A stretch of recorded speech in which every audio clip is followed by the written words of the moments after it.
Okay, welcome to the final episode of creating the same kind of web app, 3 different frameworks. This was something I came up with. I don't know if this ended up being a good idea or not. I think it is, but we created the same type of web app with 3 different frameworks just to see how they vary. We started off with this web app in Angular. We then moved to ASP.NET Core MVC.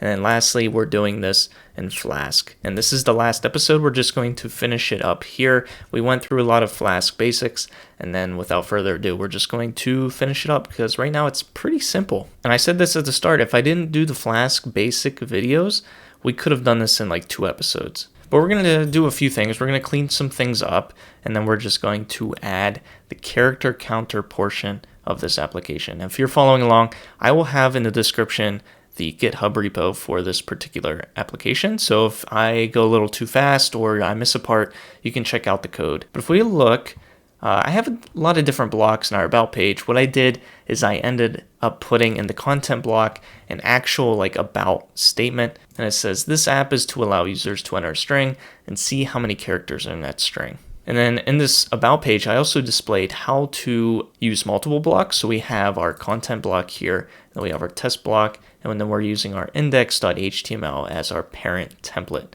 I don't need this test block. It was just for demonstration. So I'm going to get rid of this. I didn't even know this app was running in the background. And if we go back to our index.html, I'm going to get rid of the test block and the template. So if we reiterate and try to remember where we left off, I'll go ahead and serve this up again. And here we go. We have our home page. We have our about page. If we hit about, we see that statement I added that I said I did.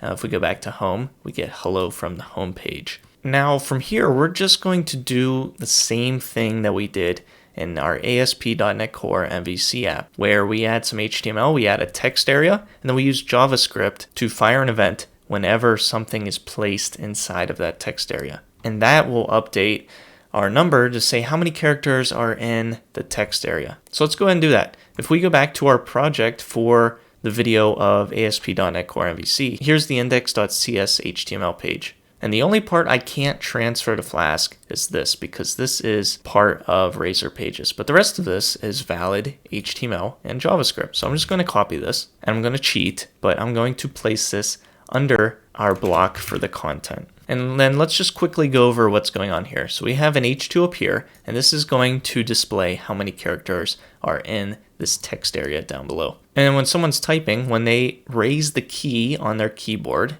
it'll fire this char updated function. And this will grab the string in the text area. It'll grab the length of that string, and then it'll place that length in the H2 above. And then we also added another event called onPaste, because if we right clicked into that text area and pasted that way, this would also allow us to get the length and update it accordingly. So now if I go back to our app and I refresh, we have this new character counter H2 up here, we have this text area, and if I start typing, notice over here we get the counter. And same thing before, if I cut, it'll go to 0 because I'm control Xing, and then control V, that'll count as a key up event, so it'll update here.